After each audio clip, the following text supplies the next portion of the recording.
my hamburger soup I'm making. Got my hamburger meat going. I'll be using my Dutch oven to do it in. I got my potatoes already cut up. I'll let you see that in a minute. My mixed vegetables and everything.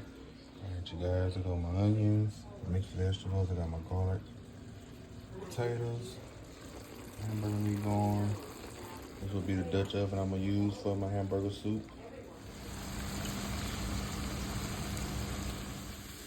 Got my onions incorporated and everything, you guys.